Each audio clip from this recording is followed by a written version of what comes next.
welcome in. Good evening. It is the Beast of the East podcast. Joining me in this never-ending loop of awesome band music is Vinny Hardy, and filling in for Israel Troupe in a pinch-hitting role while Israel sits in traffic after not getting us any deer. I was looking forward to the pictures of him holding the deer and maybe a shipment of venison, but it looks like that's not going to happen at least tonight. So filling in for Israel Troupe is Stephen Willis. What's up, guys? Welcome, Vinny. It's good to have you, man. Like Vinny's debut. It's his debut as a permanent co-host of mine. This is breaking new ground here. Hey, excited to be here. Appreciate y'all reaching out. Beast of the East. Looking forward to it, man. Appreciate y'all. We are beasts. We are a beast. That indeed. But we are on y'all's conference network in conjunction with the Believe Podcast Network, also presented by betonline.ag. It's Thanksgiving. We all know what that means. Football and turkey and plenty of naps. You'll be able to take plenty of naps while you watch the Cowboys and Lions probably. But if you bet on it, you might not want to. But it has you covered for the holiday season. There's more props and odds than ever before. So head to the new updated desktop or mobile website to sign up today and receive your 50% welcome bonus with the promo code BELIEVE. That's very simple, BLEAV, to receive your bonus. And it's not just football. BetOnline has pro and college hoops, NHL, boxing, UFC, and even your favorite Vegas casino games. Don't wait to take advantage of all the amazing offers available for the 2021 season. BetOnline, the fastest and easiest way to bet on all of your favorite sports. So, Vinny, the chat is blazing. We are ready to rock and roll, man. I'm excited. Look, we even got you the UK label. So if you want to follow us, it's right down below. If we're going to subscribe to us, it's right on down below. And wherever you're watching and however you're watching, we appreciate it. So let's get into it. Dan Mullen. He gone. He gone. Ooh. He is... I think at a certain point, Steve, you were saying he was trying to get himself fired. Well, he succeeded, I guess. Losing to Missouri will do that. Yeah. And getting trolled by Eli Drinkwitz. Okay. Before we get into the Dan Mullen got fired story, let's talk about that for a second. Eli Drinkwitz might be the worst troller in the history of trolling. That was such a bad staged troll at the end of the press conference. It was funny because of how bad it was. And that he's the guy that would like get into an argument and say, I know you are, but what am I? I mean, it's terrible. It's terrible. That's probably why they went ahead and fired him. Yes. That's hilarious, man. And I don't think I got a whole lot of stuff right. I did get it right that Missouri wasn't as hyped as everybody said they were going to be as far as drinking that Kool-Aid. But it's the two of those guys talking before the game was so forced and awkward. You know, you do your little chat at midfield before they even kicked off Florida, Missouri. It was just comical and weird and awkward. Both of those dudes, they're so alike. It's what you know. They're both real nerdy. Yeah. It's very bizarre. It's like it's funny. Yeah, it's like them trying to be Steve Spurrier, both of them, and they're like a C- at best. Steve Spurrier. It's terrible. They're awful. Now, Missouri is going to take 20,000 people to the Liberty Bowl. Now that they've got 6. Now they're going to travel like hell to that bowl game. And the bowl game that I am so glad that we get is Florida versus Florida State, both competing for a Birmingham Bowl level bowl and the loser going home.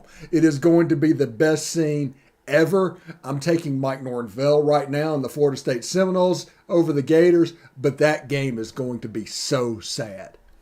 Absolutely. Our chat's blazing, Vinny. Guy Caldwell's welcoming us. Hate State Week. It's Fiber Burton now, Guy. So you gotta get with the program here. Napier, the next Gator head coach. We'll get into that in a minute. Cousin Eddie, great nickname.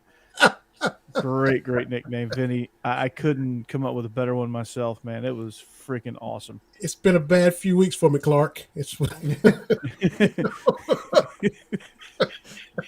I love it. I love it. With so many jokes you can go with there. Fits right into the upcoming holiday season, man. It's great. But we thought this dude would really, based on what he did. Look, I hate to say it, I have to say it. Based on what he did in Starkville, Steve, I know, but what he was on his grind, got them to number 1 in the nation. The state of Mississippi was top 5 in the country that year. Everybody just kind of assumed, well, now you put this dude in Gainesville. He's already been there as a coordinator. Forget one he thing. knows the lay of the land. He's gonna just take off like a rocket. He does you already recruit. Yeah, you took your shot at my Cowboys, Corey, about how we're gonna take naps on Thursday. But back, it was a shot at the Lions, really. Okay, but might as well be the Saints too. Hey, don't get me wrong, the Falcons are horrendous, so you can take plenty of shots there. Back when the Cowboys, back when Jimmy Johnson left to go to Miami, everybody just assumed, oh, he's just gonna give Dan Marino a running game, and it's gonna poo. It doesn't always fit stuff. It just the seemingly easy, obvious fits. Oh man, this is gonna work great. This is a can't miss. It doesn't always plan out that way. And another example just happened with Dan Mullen in Gainesville. I know he was in the title game last year, but from the Kentucky's perspective, he's the answer to 2 trivia questions. Who's the last, the Florida coach to lose to Kentucky in Gainesville for the first time since 1979? Dan Mullen.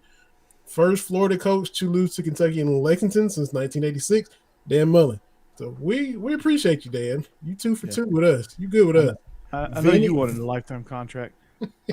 Vinny, Dan Mullen ruined my favorite joke of all time. And my favorite joke of all time was the Atlantic will beat Kentucky or beat Florida before Kentucky does. And he just destroyed that joke, just ruined it forever. Yep. Yeah. Can't use that anymore. Dopey Dan from the Gainesville fan. We can't say that anymore. He's in there with Derek Dooley for us when it comes to breaking streaks. Dan Mullen, Derek Dooley at Tennessee, Mullen at Florida. Kentucky broke through against both of those guys, and their trivia questions immortalized in trivia history forever. That's so sad for Kentucky fans and Georgia fans alike. So hey, Vinny, real quick before we get started, what are you hearing about Mark Stoops? A lot of people just. It's a lot of guessing. The telephone game's in full gear right now. Yeah, it's about 80% false, but. You saw Feldman with the LSU, and now he was at Florida State and Miami, and a lot of people don't really know what type of guy is he. Is he a guy that he's got it made at Kentucky? Do you want that challenge of going to an LSU where you have a better shot at a title than you do at Kentucky, even though he's raised Kentucky tremendously? You saw what Les Miles did, and Orgeron at LSU. You saw Feldman's article with him on the cover right there. Boom, the lead, picture. Is he a guy that's got it made in Lexington and wants to continue building on what he's built, or does he want to scratch another itch and try to let me see what I can do elsewhere? He's recently divorced. His wife and kids are in Colorado now, so it's not like he's got to drag a family somewhere. He's just kind of him. So from that standpoint, he can up and go, but does he want to? It's kind of hard to read. Does he want to get into that? Does he want to get into that athletic department? I don't think so. Green Soldier, love the setup, guys. It's all him. It's all Steve. Nope, that way. Yep, there you go. It's all Steve. Guy, dude, welcome back, Guy Caldwell. Look, Cousin Eddie So Dumb, he bragged about Feinbaum about his 45K sneakers while he was living in Stark, Afghanistan. Yep. That is hilarious. Mark could win a championship at LSU. Yes, he could. He absolutely could. Ed Orgeron winning a championship in LSU means that is a good job. The last 3 coaches there have won a natty. They've got a ship. That tells you that Ed Orgeron, if he can win a natty at LSU, just about anybody can. That can't be said about Florida. Other than Spurrier and Urban Meyer, over 50 years, there's nothing But except for those two guys that just kind of helped the narrative with Florida like it was a top 5 job. But other than those two guys, nobody's done it. And it's weird. Up until like the mid 80s, the state of Florida was not very strong at college football. Like Florida State didn't come into existence until like 1955 as a football program because they were an all girls school for a long time. Miami was clown college. You couldn't give away tickets at Miami, and then Spurrier comes along to the University of Florida, and they can't get it done, and then all of a sudden Miami becomes good in the mid 80s, and Florida State becomes good in the mid 80s. And Florida's still stuck in the mud, and then Spurrier comes back in the 90s, and Florida obviously does what they do. But, man, I don't know what they're going to do, who they're going to get, or, it's going to be an interesting deal. I've heard Jeff Brom in the mix, but whoever comes in, whoever it may be, Mark Stoops, Jeff Brom, Billy Napier, maybe they go get, what's his name? I just drew a blank from Coastal Carolina. Jamie Chadwell, whoever it is going to have to win over that locker room and is going to actually have to recruit. I think Freeze is going to go to Va Tech, by the way. Yeah, Freeze already told them no, and Scott Strickland came from Mississippi State. There's probably hard feelings there. Freeze isn't going to Florida. Yeah, there's no way. And that's great insight, Steve. But yeah, I mean, I just think Vinny, whoever it is going to have to win the locker room right away because that's Dan Mullen lost that locker room really quickly, and you could tell when he had the once in a generation talent in that locker room last year why they went on that skid. It's because they don't really respect him, and he lost that locker room probably long before that. And then all the stuff he's saying, do you think you've lost the locker room? You're going to have to ask them. You're the head coach, and then there were so many things that done him in. Losing to Kentucky, that wasn't acceptable down there. Getting boat raced by Georgia, that wasn't acceptable. Getting rolled by Terry Wilson. Sanford having 50 at halftime, that wasn't acceptable. Yeah, and Grantham was gone. You couldn't blame that on Grantham. You already fired him. And there was just so many things. Then the comments about recruiting after the Georgia game, that probably done him in too. When Kirby went on that rant about you recruit, eat, sleep, breathe, recruit. When you're in a coma, recruit. And he's like, well, I talk about recruiting in the off season. It's in season. Now he said the exact. And everybody's like, what? Season, not recruiting season. That's what he said. Yeah, that's what me and Corey were talking about. Is he trying to get fired? It's like he's actively trying to get that buyout so he can go to the league. He's just done with college football at that point. He's going to go to the league. Lump sum installments. Just send it to me. Just send me my money. Offensive analyst at Bama. Nah, he's going to be the Dwight Schrute assistant to the head coach for Joe Judge. That's where they all go.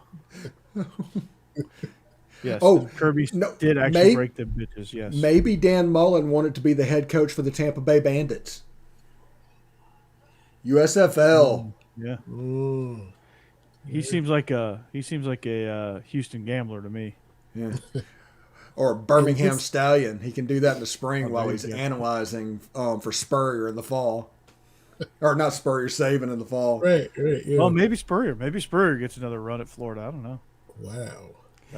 Honest to God, whenever you have an interim for one coach, I would have asked Coach Spurrier to coach that one game. Oh my God! Just one time, go out there one more time with the visor against Florida State. You would get an effort that would be worthy of the legacy and probably enough of a bounce with the game at Florida that you could potentially win that game. They did that with Wisconsin. Did that with Alvarez in the bowl game, and they boat raced Auburn that year. Remember that?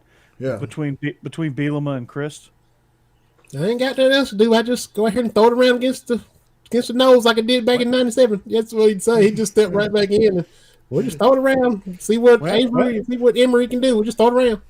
Well, Free Shoes University. Well, it's gonna be across the ball plays. We're gonna light that thing. We're gonna see if every line on that scoreboard works, man. We're just gonna do it. There's some 6-string walk-on quarterback that nobody's ever heard of, even people that are fans of Florida, starting the game against Florida State.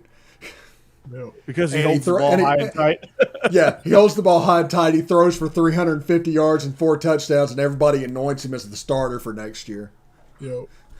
And then he transfers to Liberty. I don't think, I don't want to go Conference USA of the East or whatever, but Jim Cheapo.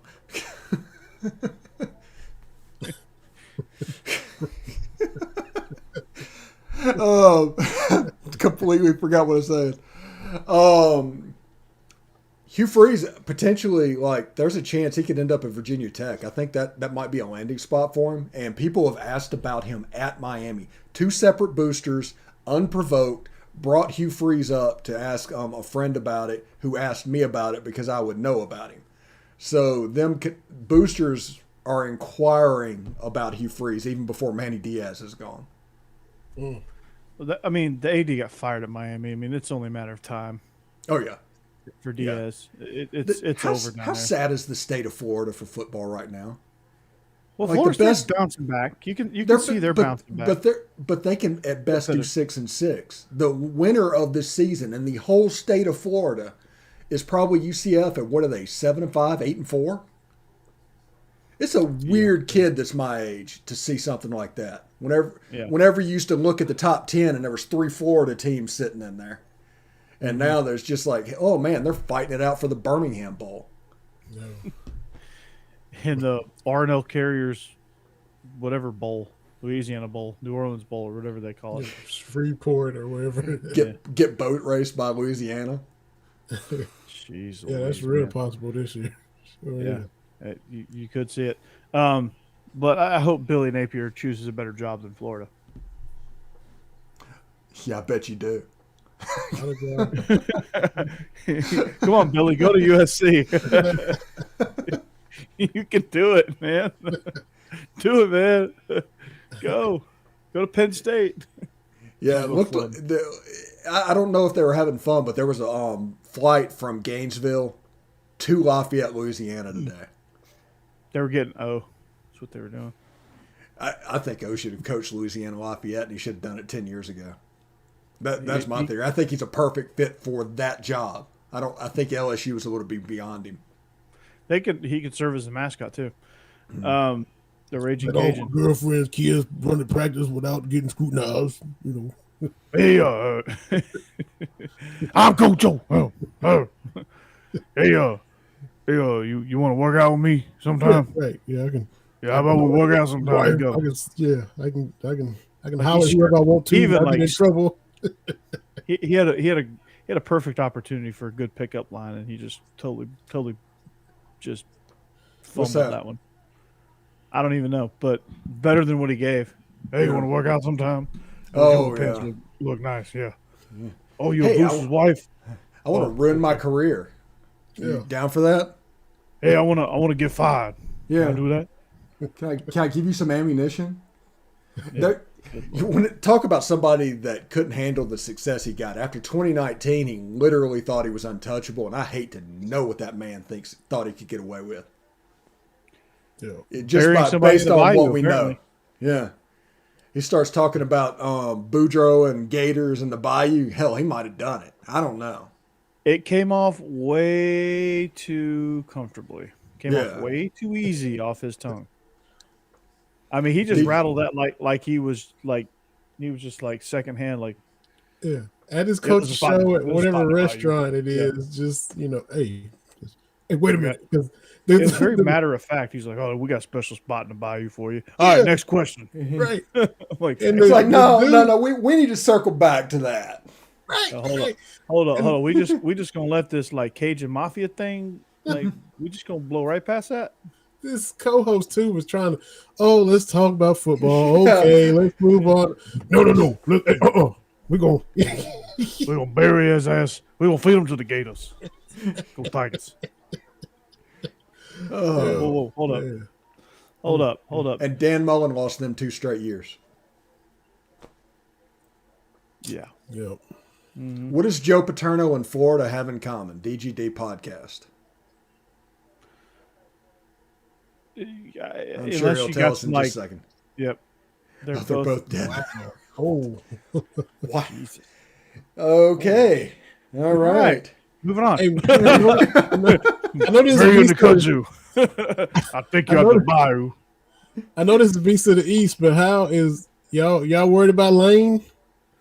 Honestly, It ties in, Vinny. It ties in because he's Okay. coming yeah. to the East. Honestly, if the right offer comes about, yes, I would worry about Lane. But here's the thing where I fall on that job. I don't know that major jobs are going to look at Lane Kiffin as a person that could take that job. That might be above him at this point after USC and Tennessee and the LA Raiders or Oakland Raiders and all that went down. And he went down to FAU. I'm thinking Ole Miss might be his ceiling. And he's a good coach. He can handle all of the things, but there's just so many red flags when it comes to administrators with him that might scare him off at a place like LSU or like Florida. Yeah, I mean he's comfortable at Ole Miss. Oh, you can tell. The only job I would see him leaving for is Miami because he really loves that area. Alabama, And- just because they can pay unlimited money. Yeah, that's true. I mean, it's not like Ole Miss is poor, but so speaking of new coaches, what do we think of Shane Beamer? How's he done? A+. Yeah. Getting them to 6 wins before Clemson and going to a bowl game. A+. It is well beyond anything that they could have said, and if they'd have told you anybody tells you they thought they were going bowling, they're lying to you. Or they're just super fanboys. Started off rocky like you'd expect, and wasn't much expected of him. And for him to get through all that initial turbulence and have them where they are, and peaking, if you will, considering what he has, and putting in culture and changing stuff around and getting guys to buy in, that whole first year stuff, to do what he's done is, you gotta tip your hat to him. Absolutely. I mean, their only expectations was don't finish last. That was it. Like they had nothing. We went over their roster, Steve. There was nothing on their roster. Yeah, it was don't get blown out by Clemson. That was their goal this season. They went Vandy. 2-10, they'd be fine. Yeah, beat Vandy, play with Mizzou or something like that, and don't get blown out by Clemson. That was probably the goals going into the season. And now they're bowling. And they blew out Florida. Right. And they just beat Auburn. Yep. And that was talk about a big win. I mean, that was we got punched in the mouth early on, and we're gonna go right back at you, punch you right back in the mouth, and then pummel you is what they did. That defensive line has been lights out down the stretch of the season. Those guys have been amazing in shutting down teams' runs game. They were scary good up front. Now, there's a rumor going around that Harsin may jump. He may pull a Lane Kiffin and go to Washington. And if he does that, Auburn, just like Tennessee, is going to go down for 3, 4, 5 years because rapid system changes on both sides of the ball that you recruit to. And, yeah, it's not good. It'll be a little bit quicker with the transfer portal, but, it could be a problem. Yeah, it's just getting those kids to realize that, hey, they're going to have a hard time believing people because this will be their third coach in as many years, and that's a problem.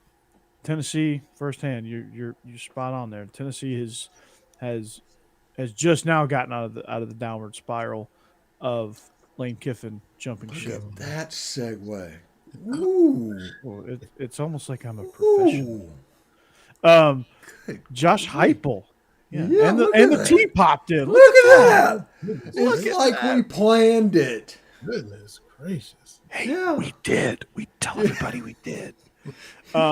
Josh Heupel, man. Speaking of ending a downward spiral, I thought Tennessee was also going to be destined. I thought there was about 3 teams that were going to fight it out for last place, ultimately ceding way to Vandy.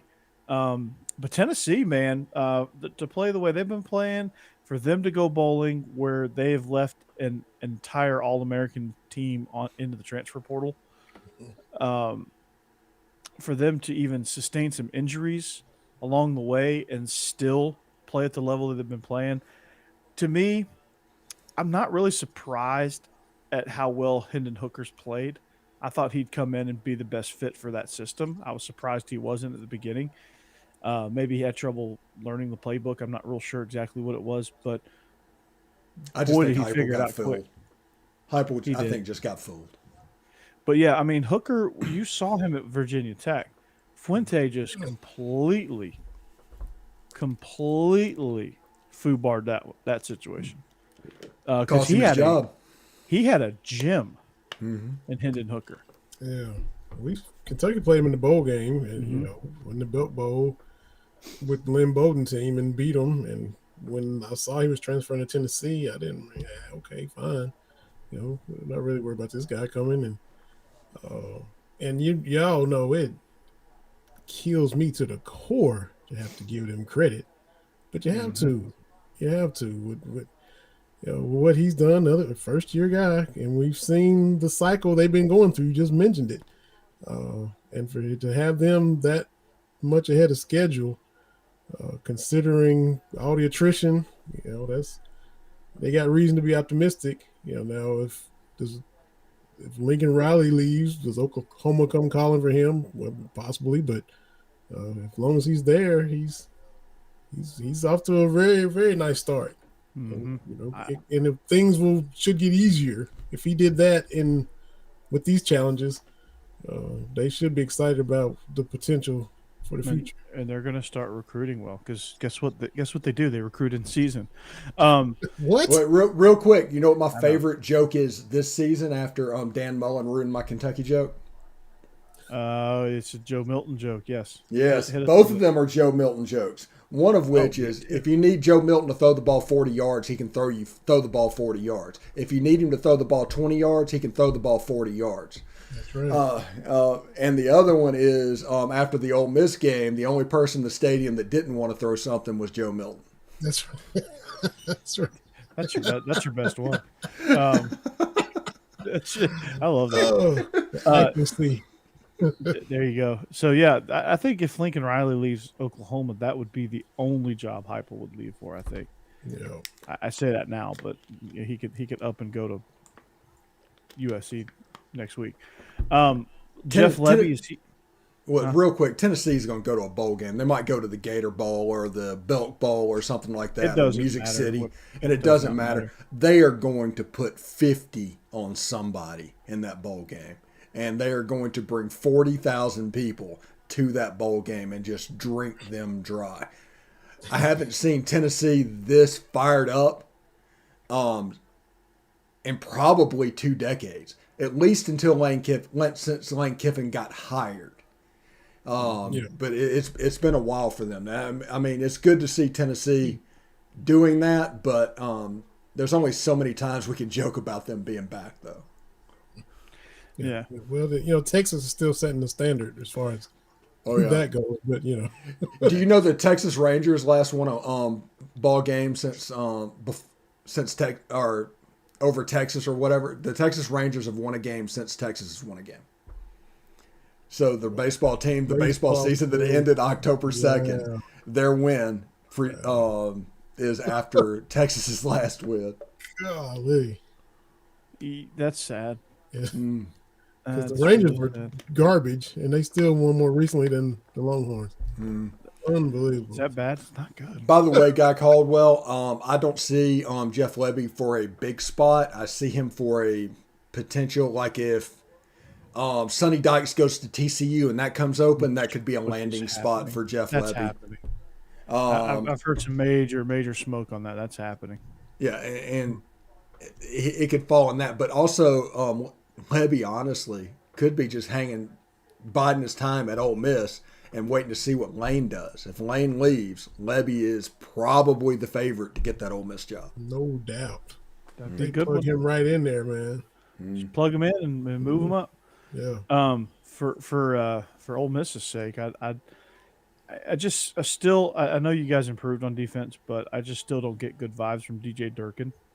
Bring Matt Luke Hey, back. Let him top go. top half of college football on defense and scoring defense.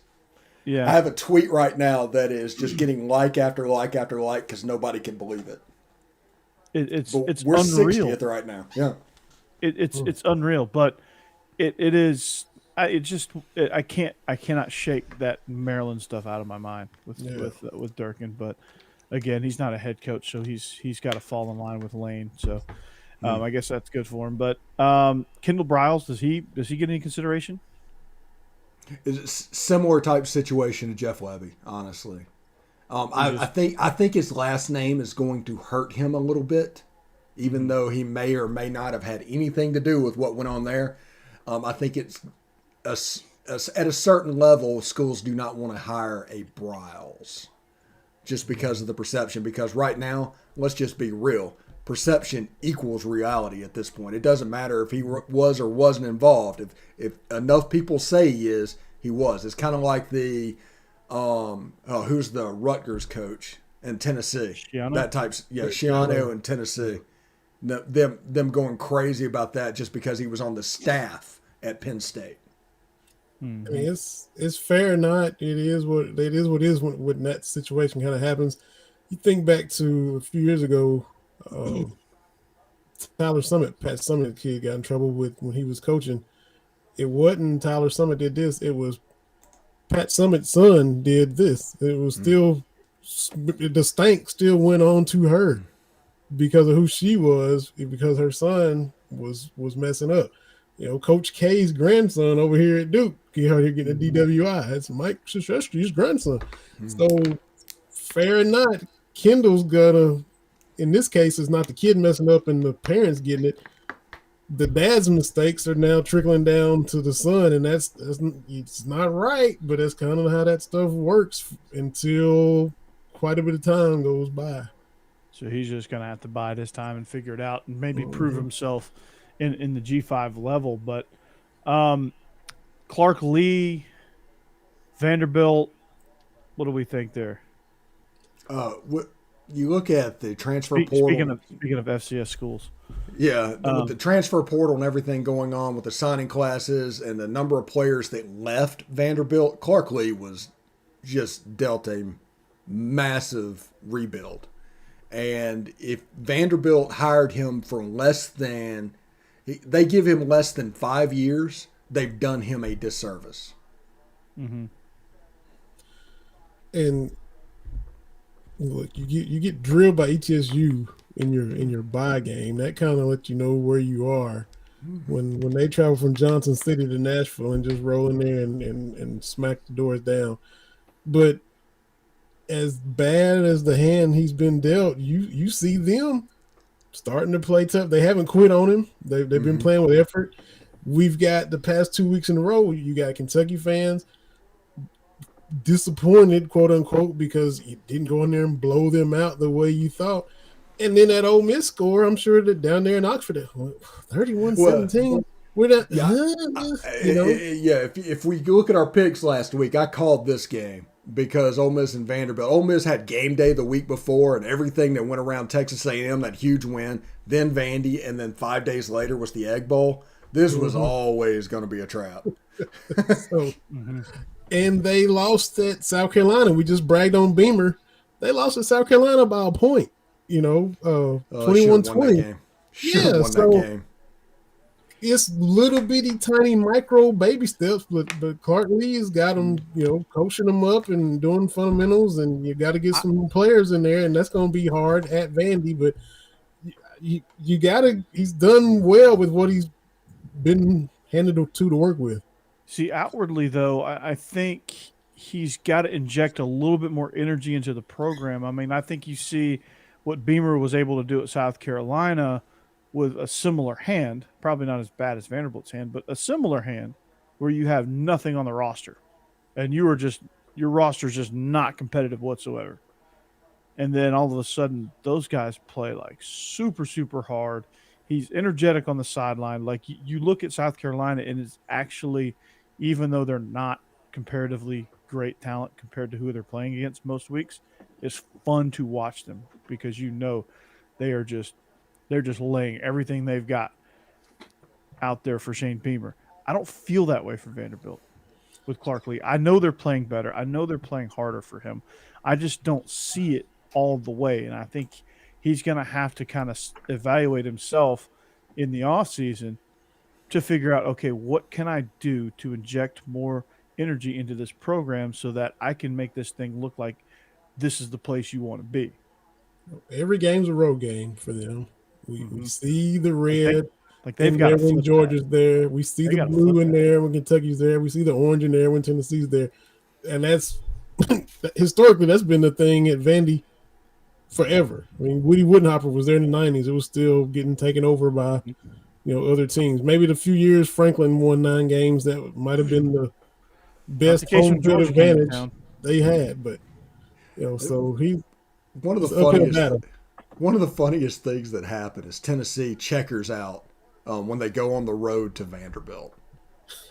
They plan checker out, and it's one of the it's such a solid move in that rivalry. But Clark Lee has a big hand. Now, I was embedded with James Franklin. I think signing day 2013, and his energy and the way he worked the media and everything. Now, he might seem like a used car salesman guy, but Vandy needs that type of person. Clark Lee, I do wonder if he's a little bit too robotic. He's doing quite well. They're recruiting, believe it or not, in the low 40s, even though that might be a little bit of an exaggeration with the transfer portal and all that going on. But, I think he's doing good things, but I'm like Corey. I would like to see him we don't be know more of a character. Yeah, be more of a character. Force your way into the news. Yeah. I mean, you have to be. Even even Stoops at Kentucky, when he came in, he was a character. Even though they went 2-10, he was a character. You knew what they were building. You saw it. People just don't see it with Vanderbilt. You see it with South Carolina. You see it when Kirby came into Georgia. You see it. When all these new guys came in, you see it. You see it right away. You can kind of predict it almost how it's going to go. So for him, again, against Tennessee, starting with Tennessee game this weekend, he's got to be he's got a little bit more energetic. So I'm not going to be quick to give him an A+ because he's been competitive these last couple of weeks. He's still DC range. Yeah, he's a C. He's solid. He's a solid C now. I think he's a C because of improvement. He was a D, and there was a danger of an F earlier in the season. Oh, you started the season straight up F+. And had to dig out from that. Yeah, and he's a Vandy guy. He should know or have a better perspective too of what it takes, even if that means getting out of his comfort zone personality wise and getting a little crazy, letting your hair down, or he's bald, but letting your whatever, can't let his hair down literally, but you know what I mean. Guy, real quick, he couldn't get him, but the perfect person for the character for Vandy would be Elijah Drinkwitz. That would absolutely work with Vanderbilt. And it works because the logo's right there too. Look at that. We did it again. We did it again, right? We did it again. We did it again, guys. But it is rivalry. We should talk a little bit about that, right? Maybe the games that are upcoming. Steve, since you're on with us, we'll throw you a bone here. Even though this is Beast of the East, how about the Egg Bowl, man? That's probably going to be one of the most exciting games this weekend. It's the game of the week in the SEC, that with a close second being Louisville and Kentucky. Those are pretty much the two games this weekend that everybody's watching, besides Florida State, Florida, which is snuff film worthy. So, yeah, I'm proud of that one. 1968. Yeah. The game is supposed to be 29 degrees. Thanksgiving night is supposed to be 29 degrees, and there's a 60% chance of freezing rain at the moment. Oh man, that's gonna be fun. If that happens, that game has the chance to be beautifully sloppy. And And Well, you see, up on the Palouse, that's a regular thing. So Mike Leach might be actually used to this kind of thing. yeah, but the people actually doing it will not be. Well, what do you think they're going to work on in practice all week? It's going to be 60 degrees and sunny all week. The cold front doesn't come through until Thanksgiving. Cold water, cold hands. They'll figure it out. Yeah, it's a weird thing, and it's going to be cold, and cold weather is always going to affect air raid type teams. We saw this when Ole Miss was there with Phil Longo, when the Phil Longo experience was happening. And Longo. I don't know if he counts as air raid. He's not true air raid. You still throw the ball around the yard a good bit. I mean, Ole Miss went 5-6 with AJ, DK, and Dawson Knox, 3 NFL players. I mean, it's unbelievable. But if that happens, that's going to be a major disadvantage for Leach, just on the elements, and Mississippi State with what they like to do. Ole Miss, if Ole Miss can run the ball at all, they should have their way in that game if it happens. If the weather kind of holds off and you just deal with cold, then you have a chance to see the tight game that we're used to in the Egg Bowl series. I think Ole Miss has the better team either way, but we'll see. I mean, weird things happen in the Egg Bowl. Yeah. They certainly do. It's a great rivalry, man. It's Thursday night, man, like it should be.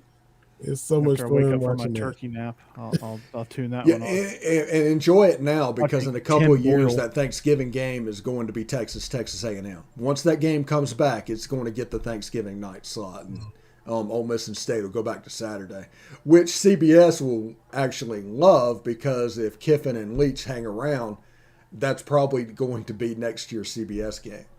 The Iron Bowl is this year they're forced with the Iron Bowl, and they're like, I don't know. It's not very good. Their hands were tied with that, because like they signed that deal like they signed that deal at the beginning of the year. Dude, 4 running backs with 500 plus yards rushing. Yeah, no, I get it. I get it. Four players with 500 yards rushing. One of those backs is Corral. Yeah, I get it. I'm not saying Ole Miss. I'm not saying Mississippi State is the better team. I'm just saying I don't know. They might be more competitive than you think in these weather conditions. Like, it might not affect them as much as you think. But weird things happen in this game. Yeah, I mean, expect the unexpected. You had a guy score a touchdown. They need an extra point to tie. He hiked his leg and did a celebration. The extra point was missed. Ole Miss lost. That resulted in the Ole Miss coach losing his job, the Mississippi State coach losing his job, Kiffin and Leach coming in, and then you look at all the assistants, like 32 coaches that lost their jobs, and all the change happened because Elijah Moore hiked his leg. It's the damnedest thing. Weird stuff happens. Matt Corral got into a brawl in 2018 with Mississippi State. You look down there, as Matt Corral having to play because Jordan Tomo dislocated a finger. He had a game to not blow his red shirt, and he got into a brawl in that game. And it's just weird stuff happens, man. It does. And when you have the evil genius in Mike Leach, he's not really evil, but you get what I'm saying. It's yeah. So that'll be a fun one nonetheless. It'll be fun. It'll be tight. I still favor Ole Miss guy. Don't get it twisted. All right. Louisville, Kentucky. This one's being played in the pizza box, and so you have the grocery bag and the pizza box in the state of Kentucky. I love it. Papa John Stadium in Kroger Field. I love. Is Louisville? Is that the house that Shaq built now? Oh yeah. The big board of director. My favorite commercial right now is where they do the Papa John's the undercover boss thing, to where Shaq is the one that comes in, and everybody's like, yeah, we knew immediately. He's wearing a fake mustache and a wig. He's playing up to it because he come in. Hello. Like everybody's I love that commercial. Shaq. Man. So he has no shame. I love it. Yeah, his brand is perfect. He's like the fun director for Carnival Cruise, and I'm like, bring it, man. Absolutely. Just, kind of like, everybody knows, look, it's all about when you play teams for the most part, except for Georgia. Y'all been beating everybody down consistently, but If Kentucky and Tennessee play in September, is it different? Maybe Tennessee's not red hot then like they are now. Louisville is now getting pretty warm. I mean, Duke is terrible, but they're putting up a lot of points and they're rolling offensively. The Who else they rivalry is beat spicy. week before last? They beat somebody else a week before last. Yeah, Too. Syracuse, I think they beat them pretty They convincing. prevented Syracuse from being able to go bowling. Yeah, and Kentucky's just destroyed Louisville last year they didn't play, but the two previous meetings before that, it was 56-10 and 44 to something. Kentucky's won 100 and something to 23 the past two meetings combined. And the way the season started out, I mean, Louisville was shaky. They started off rocky, and Satterfield's kind of got them playing better. It looked like it was going to be another blowout, but now, we've seen Kentucky's secondary have a lot of issues. They're banged up front. Struggle with dual threat guys, and Cunningham is not Lamar, but he is still dangerous. He's a B like plus a shootout on paper. Whose offense buckles first is the way it looks right now, because it looks like it's going to be a high scoring game, and we'll have to see what happens. And we saw Kentucky trying to grind it out, and they had the ball for 58 minutes against Tennessee, and Tennessee had the ball for eight times and scored 8 times seemingly. And is it like that with Louisville too? I mean, if you turn the ball over, oh God, whoever makes the turnover, it's a lot of pressure on the offenses to get out there and score, because it's going to be trading punches all day. Yeah, absolutely. And this again, a team that's vastly improved in the second year under Satterfield. They started out the year at Louisville, and I was thinking, oh boy, Satterfield about to be gone. That App State magic is just worn off. Yeah, he was flirting with Carolina. He was looking at Columbia and trying to talk to them, trying to Petrino his way out of there, and they were wanting him to go because it was a mess. When you look at that opening game against Ole Miss, everybody like poo-pooed on Louisville, but that was back when you thought Ole Miss was a 6 or 7 win team. You didn't know that Ole Miss was this type of team, and that I think Louisville thought that Ole Miss was that level of team, so they had I think that was a blow to their confidence, because Ole Miss just went in there and just manhandled those guys. Just some embarrassing physical play and everything. It's like Louisville didn't look like they even belonged in that game. But I will say this, Malik Cunningham is one tough son of a gun. He took a beating that day and just kept coming. And by the second half, some stuff was starting to work for those guys. I don't know if he's going to be able to do that against Mark Stoops. They're very good defensively. But we'll see how that goes. All I know is the friendly confines of Papa John's Field or whatever. It's Chacaroni Field. Yeah, the Chacaroni Field is better than if this game was being played at the grocery bag. Absolutely. It won't be to the level of Vanderbilt, but there'll be a lot of blue that gets in there. I don't know how excited or interested Louisville is in this team. Maybe since they're kind of on the uptick, it maybe draws them back in. But Louisville is 50-50, sometimes 60-40 Kentucky. You go there, you see a lot of blue, you go downtown, you go out in the city. It's a good mix of Kentucky and Louisville fans. You see your red there, but it's still a lot of blue in Louisville as well. And of course, you get out in the rest of the state, where I'm from, southeastern Kentucky, you don't see any Louisville fans at all. It's like seeing a person with 3 heads if you see somebody in Louisville walking around out in the rest of the state for the most part. But it'll be a lot of blue there, which is going to be nice.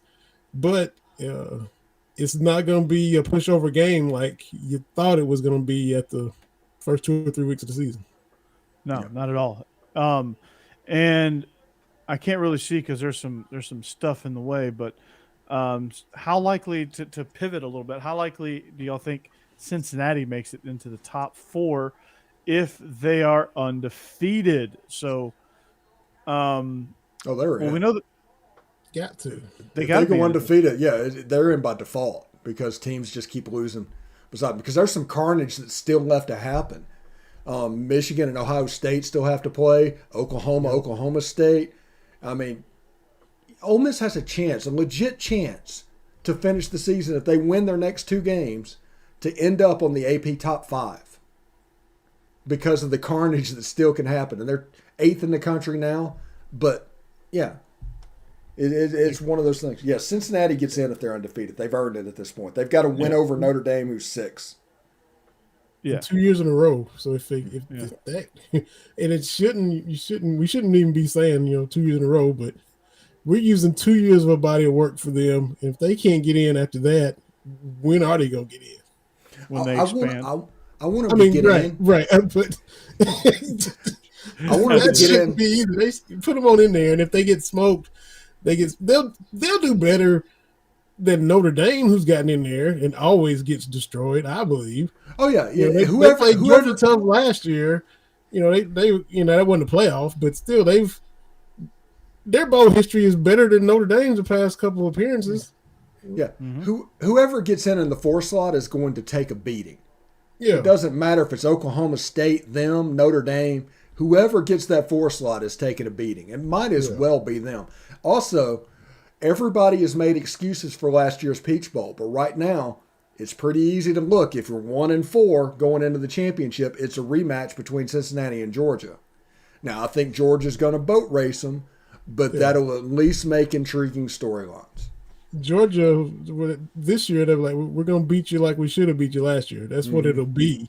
But, because they'll have their full complement. Not to make excuses, but they'll have the full complement of people. But I think Ohio State has proven to the committee that they're in. All they got to do is take care of business this weekend against Michigan, which they will because they own them in that series. I think it's them. I think if Georgia can beat Alabama, then that opens the door for the winner of Bedlam, and then of course Cincinnati. I think would be your top 4. Yeah, if Oklahoma State wins and can get the 4, then you have Georgia, Oklahoma State. And then you have a potential Ohio State-Cincinnati game, a battle for Ohio that's viewed as like a little brother type situation. If Ole Miss was playing Southern Mississippi or somebody like that, that's how they look at Cincinnati. So that game would be very interesting, at least for storylines. Oklahoma State, to me, always finds ways to lose Oklahoma, maybe in years when they shouldn't have in that series. But Oklahoma has played with fire. Oklahoma's played with fire all year. They should have 4 losses easy. So if they beat Oklahoma State and get in there, it's not a good Oklahoma team that's getting in there. Yeah, no doubt. It'll be interesting coming down the stretch. We'll see how that all plays out. Georgia plays Georgia Tech. Georgia Tech just got boat raced, to be nice about it, by Notre Dame, 55-0. Jeff Collins is probably getting fired on Monday. Let's a week from today. Or actually on Sunday. Some Waffle House buyout money.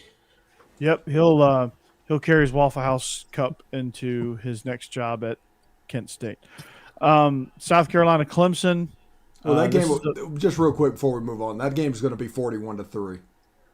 It's not going to be as big as Georgia fans are probably going to be happy with. It's not going to be a complete whitewashing of Georgia Tech just because this has a chance to be the old school Kirby Smart, Nick Saban type murder ball that they used to play, to where it could be 41-3, but it feels like it was 80-0. Yeah, let's just 41-3. Let's run the clock. Let's just get out of here and focus on Bama next week. Exactly. Is exactly what's going to happen here. Yep. Clemson, South Carolina just got real interesting. Clemson, huge win over Wake Forest last week. A team that just sound right. Say that again. Just huge win over Wake Forest. Clemson, huge win over Wake Forest. Woo. Yeah, huge upset win over Wake Forest. Does that not sound weird to you? That's why I had to have you say it again. Yeah. And Wake Forest just couldn't stop turning the ball over. Clemson's defense really stood on their head. But this game's an all-out war too. I mean, this game could go either way at this point. Clemson again, just not. They still. I mean, they still, even with the red zone opportunities, it just still felt very clunky in their game against Wake Forest. They just don't have a quarterback. DJ Ungulele is not the guy. Whether he was the guy from the jump, I don't know. Georgia may have broken him or exposed him or whatever, but they don't have a quarterback. I really like this Jason Brown cat for South Carolina. I think this is interesting. Clemson's 11.5-point favorites in this. Definitely take the under in this game. Yeah, I mean, you have a very extremely motivated South Carolina team that's excited about being bowl eligible. You got a Clemson team that's just they're upset about how their seasons went and their offense is just sputtering and puttering. Who knows what's going to happen in this? Exactly. Rivalry Yeah. Who week. knows? Stranger things are happening. And then Florida State, man. That's It's like I'm like that little girl that in the meme is like. that's a noon kick. That's a nooner right there. That's a noon kick in Gainesville. Unbelievable. Well, I'm just gonna call some good ball plays, man. And then Vanderbilt, Tennessee, carnage, right? Yeah. Yeah, Carnage. expect a 50 spot to be dropped by Tennessee. Yeah. And if you really want to hear us talk about Iron Bowl and LSU A&M, you're going to have to tune into SEC After Dark, which actually airs tomorrow night. Yes, tomorrow night if you want SEC After Dark. Yes.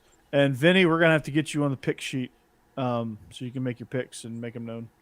And then as we go into next season, Need to do that as well. you'll be a regular picker All right. on the pick sheet. So yeah, it's gonna be fun. Rattler to Clemson. Oh God, I hope not. Him and Dabo will be oil and water. No, you know what? I am angry at Clemson because nobody can pronounce DJ's last name. You just call him ukulele, whatever. Nobody can pronounce that. He gets hurt early this year, and I have okay, I get to talk about this guy, and there is no chance of pronouncing his last name. I called him Pocahontas. I called him Pocahontas at one point. Yeah, it's like what? Y'all are doing this on purpose. No.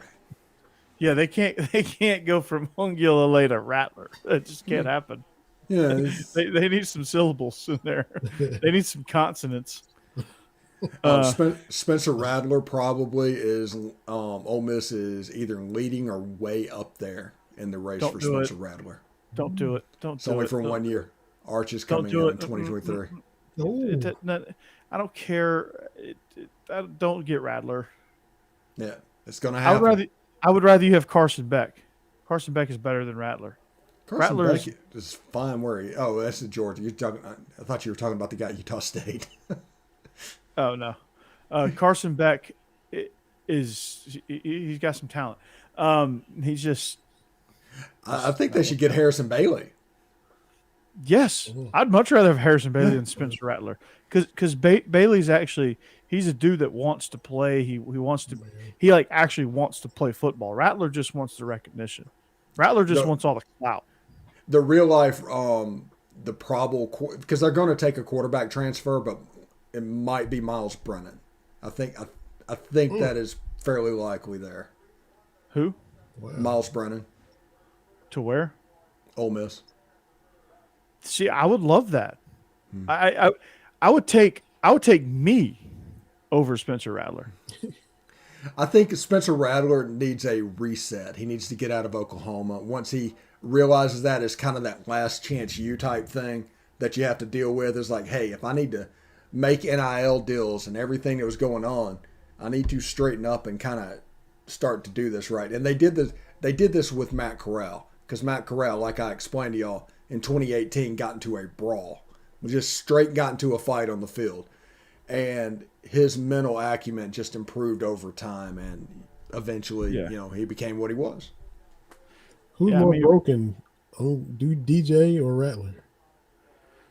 Rattler's just built that way. Ungulale's more broken. Rattler's just built that way. Rattler is it just you don't want him. Yeah, let's talk about how much Travis Etienne was underrated at Clemson.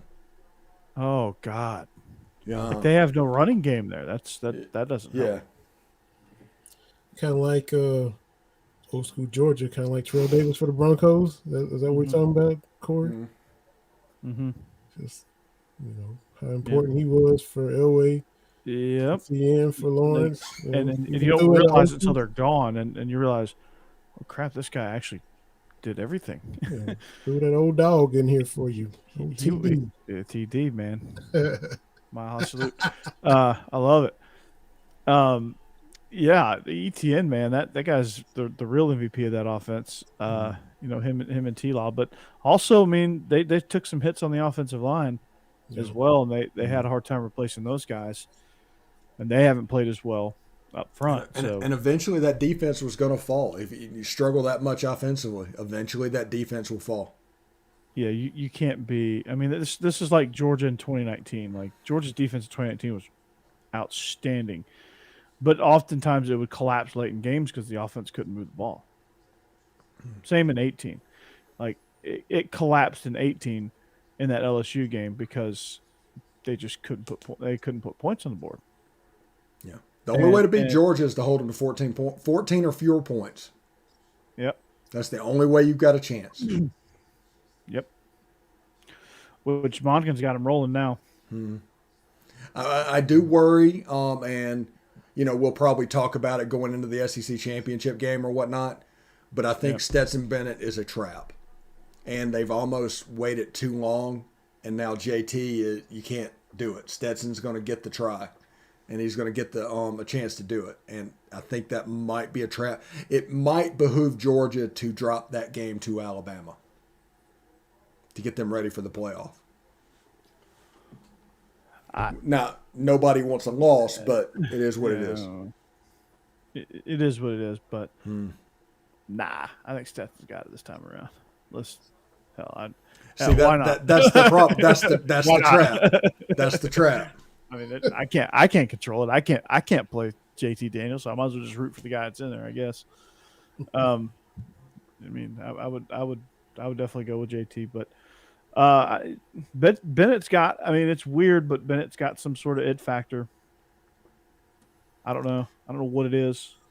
But the fact that nobody in the SEC plays offense to the level that Georgia played that can threaten Georgia. Alabama can a little bit if Bill O'Brien can get the hell out of the way. If he looks up from his play sheet and realizes there's a football game actually happening in front of him, he could. Because Jamison Williams is ridiculous. He's a cheat code. Yeah, he's one of the guys that can do it. But I think Georgia can put pressure on that Alabama. They can work that offensive line a little bit like Texas A&M did. And I think at the end of the day, Georgia's going to win that game like 28-17 or something like that. Yeah, it won't be low scoring, but it won't be high scoring. It'll be kind of right in the middle there, mid scoring, I guess. Georgia's linebacking core is ridiculous, man, across the board. And you had some guys get some quality reps over the last couple of weeks due to that Adam Anderson situation. That's just going from bad to worse. Yes. Without Jamison Williams and Bryce Young, Alabama's a 3-loss team. Oh, easy. Just take those two off the roster, and that's very un-Alabama-like. Yeah. Easily. They don't beat LSU without those guys. They certainly they don't beat Ole Miss either. Yeah, and then there's another game in there they're flawed this year, so more so than we've seen from Alabama in a long time. It's some all the depth and talent, but they may not beat Arkansas without those two guys either. But yeah, I think it is. And look what I mean. You can't really. You can't judge this in stone, but look what Arkansas did at Georgia. What Arkansas does at Alabama. Yeah, I mean, it's late in the season or whatever, but wow, you go Arkansas was top 10 at the time. You get blown out in Athens. Do you want to hear a scary story? Ooh, is it what Goosebumps novel do you have for us? Yeah. First round of the playoff. Let's say Alabama gets in, right? First series of the game, Bryce Young goes down. Oh boy. How bad would that number 1 seed put a whooping on them? That would be I think Stetson could beat him. that would be just a worst case scenario for them because they could legitimately be like a 31-3 type game. Because if there is nobody backing up Bryce. Yeah, no Tua walking through that door. Yeah, I mean, there's nobody. Like Paul Tyson, I think, is backing it up. And every time he comes in, like you see a tweet from Jake, like, no. And yeah. I mean, it ain't out of the realm of possibility for Nakobe Dean or Trayvon Walker or Nolan Smith to get a nice little to get some shots on. Bryce is going to be hit more times in that game than he's been hit all season combined. It's why Bryce Young doesn't run. Everybody says Bryce Young needs to run. That's why he doesn't run. Because if he gets hurt, their season is over. He means more to Alabama than Matt Corral means to Ole Miss.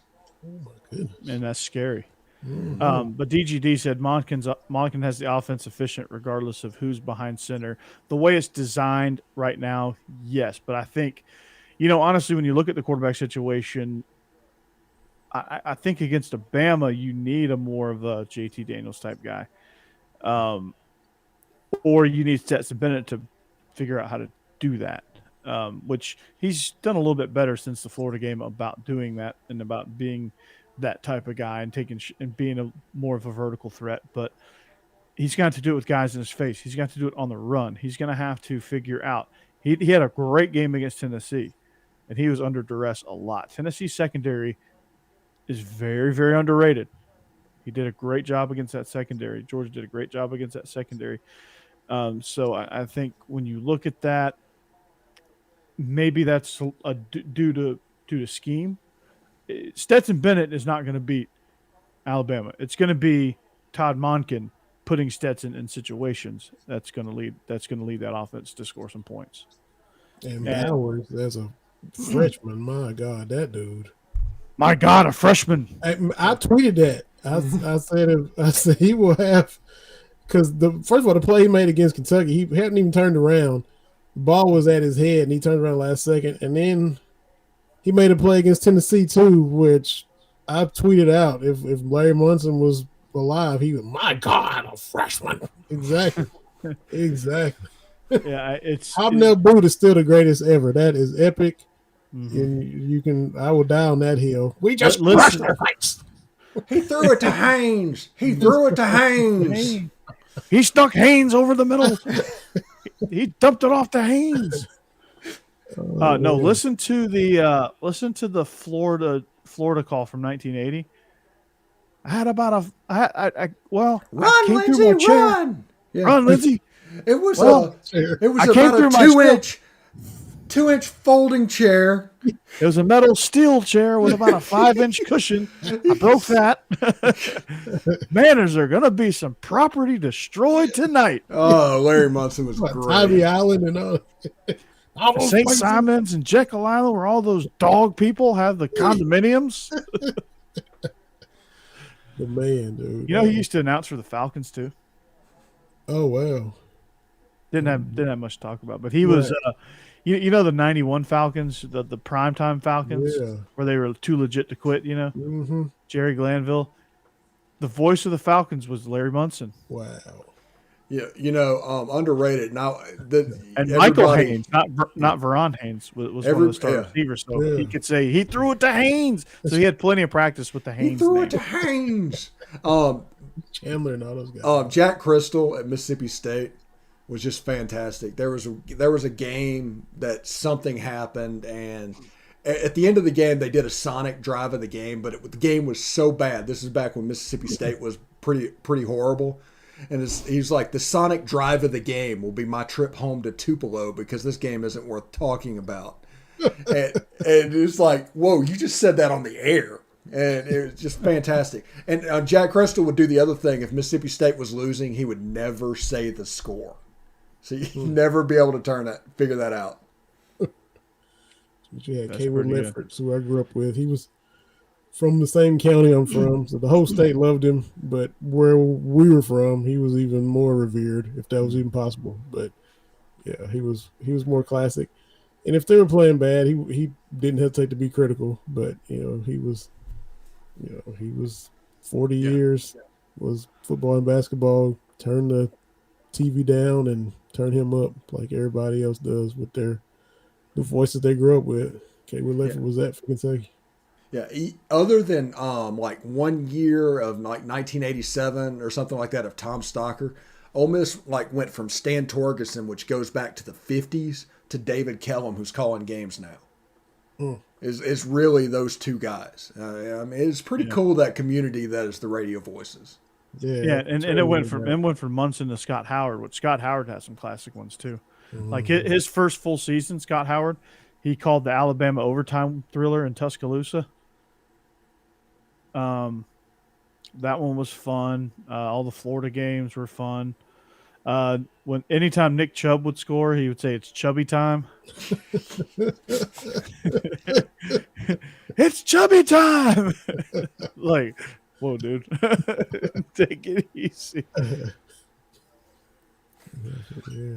If you listen to Believe in Georgia Dogs, you hear a couple Scott Howard calls on our intro. Sugar Bowl, Sony Michel call. That'd be the Rose Bowl, Sony Michel call maybe, or Sugar Bowl, or Rose Bowl, or both. Stan. Eli Gold is a modern classic, yes. Yeah. Touchdown! That's actually a decent impression. Well done. Touchdown! Alabama! Yeah. And then you have Rod Bramlett, legend. Poor Rod. Auburn's gonna win the football game. Oh, I love that. Every now and then I'll just randomly start saying that. The kick six, one of the greatest calls ever. John Ward at Tennessee, give him 6. Into the checkerboard. I mean, classic.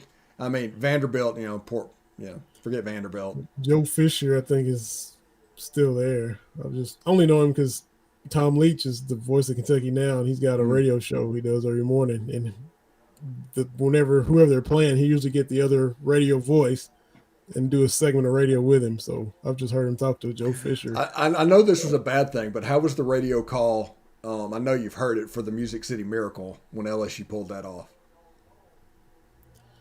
Oh, the Bluegrass Miracle. Bluegrass Miracle. Sorry about that. That was 04. Was I listening on the? I can tell you the Music City Miracle while he thinks about it with Mike Keith. You want to talk about good Keith radio was going too. Yeah, that's what I was thinking about. I was like, wow, it's something else.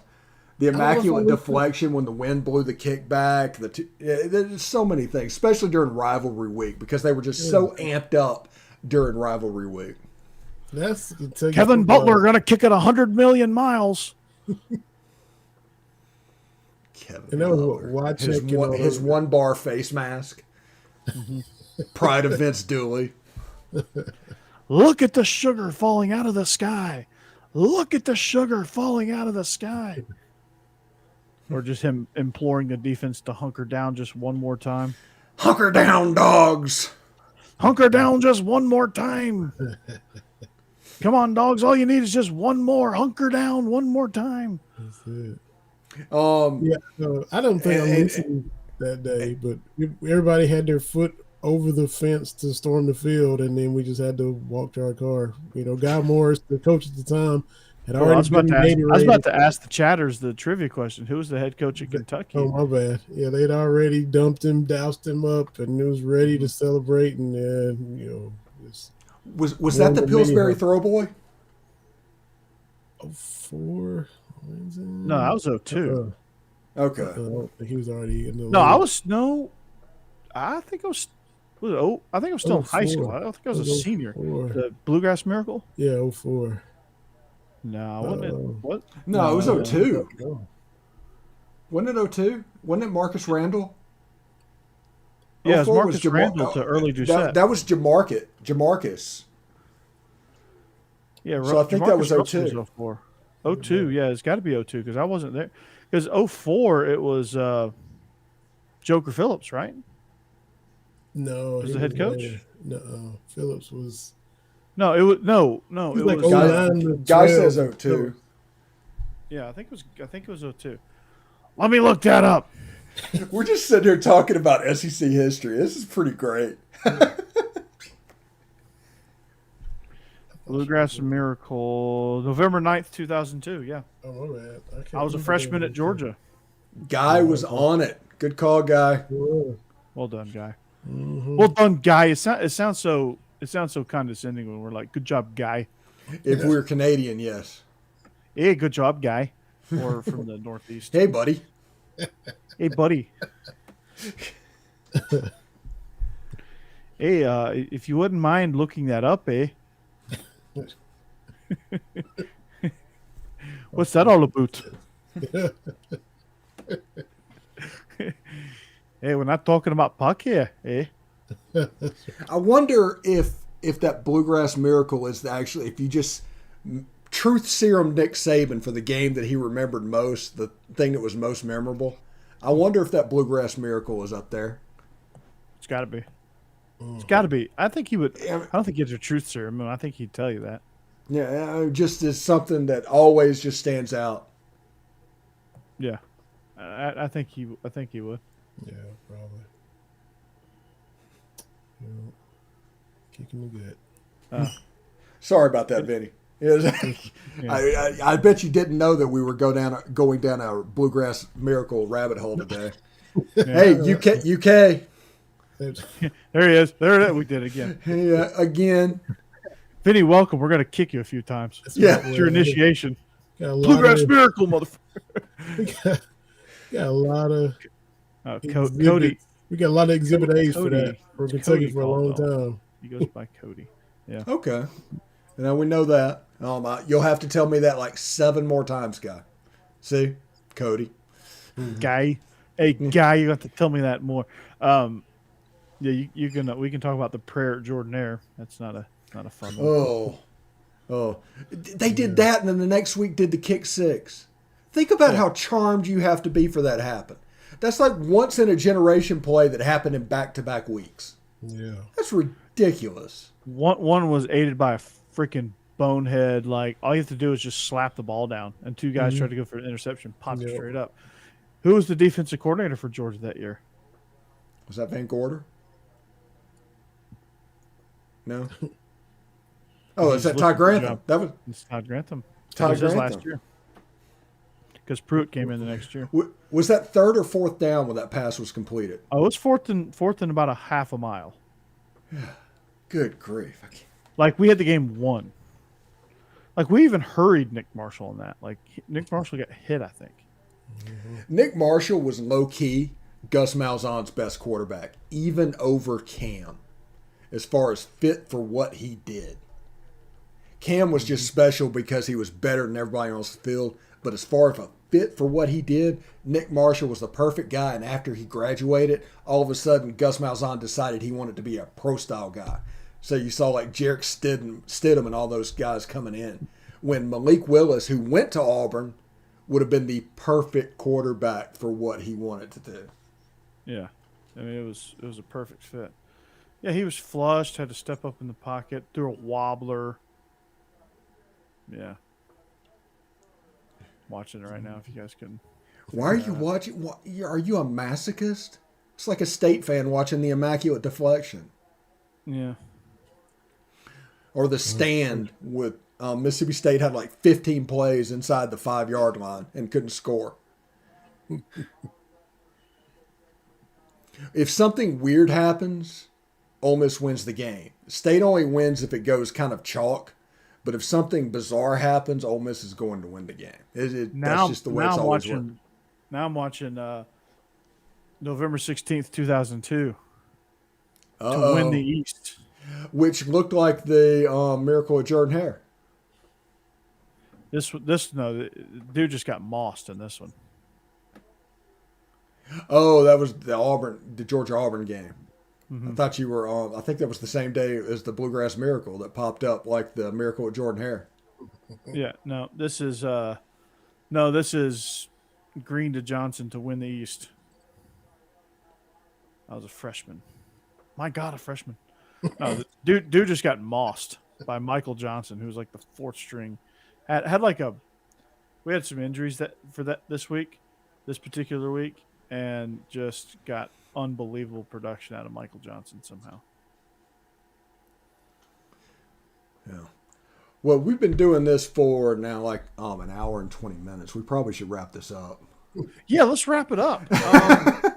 We're going down like I'm watching YouTube. Yeah, we're going down a rabbit hole where we could be here 2.5 more hours. ADD is blazing at this point.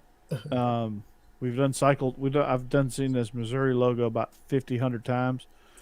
I hate that logo, by the way. I hate that logo. The M on their helmet looks so much better.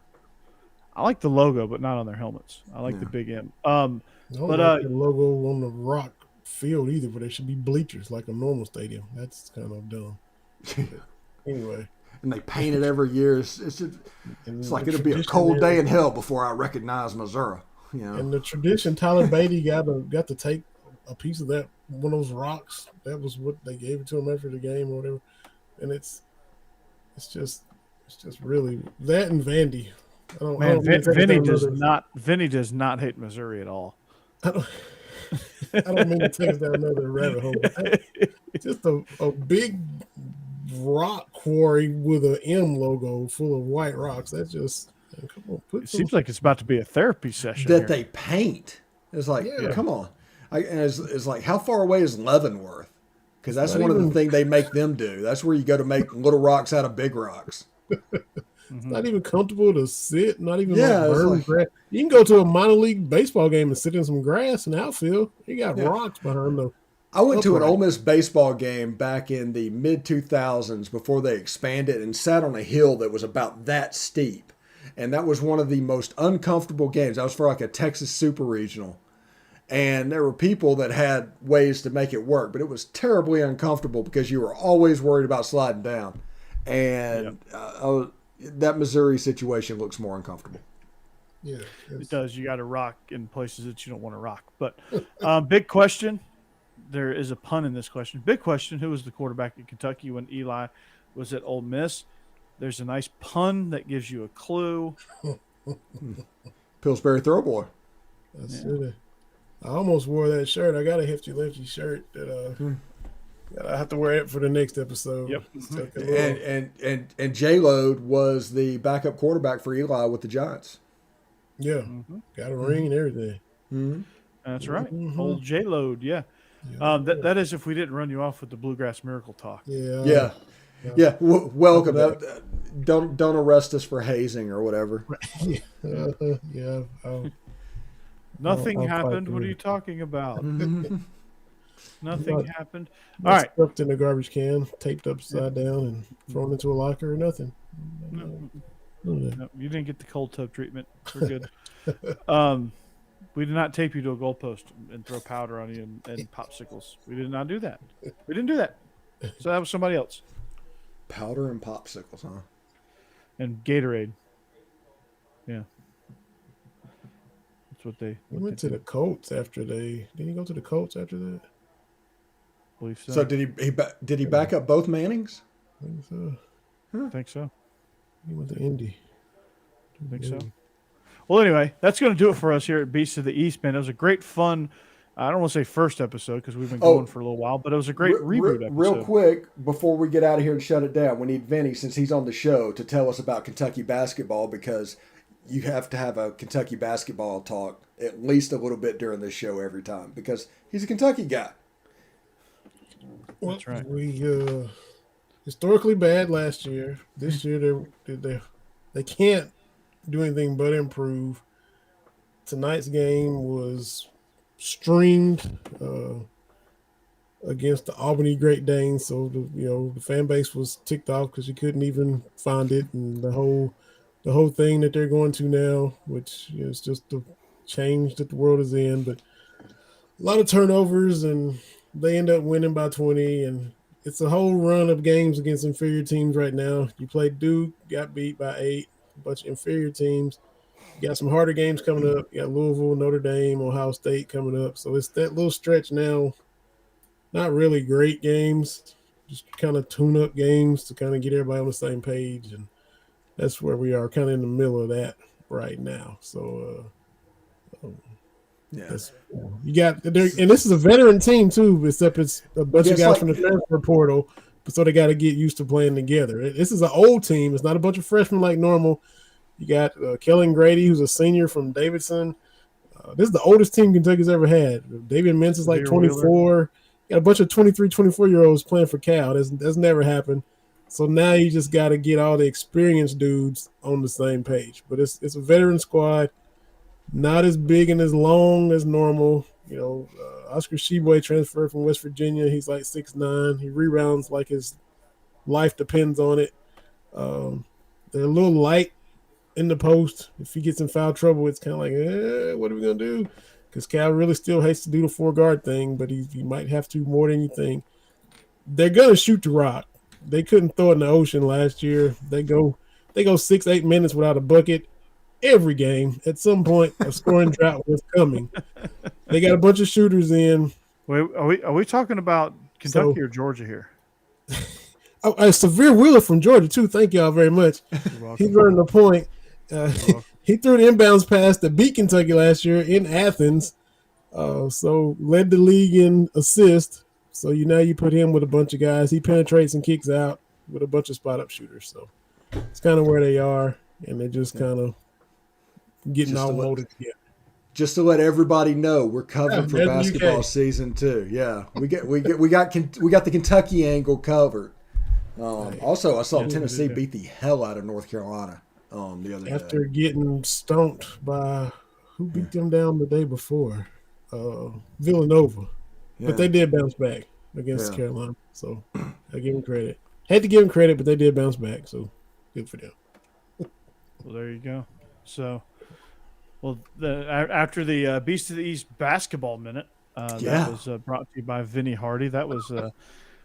Logo. Yeah, Duke is beating the Citadel right now, beating the shite out of them.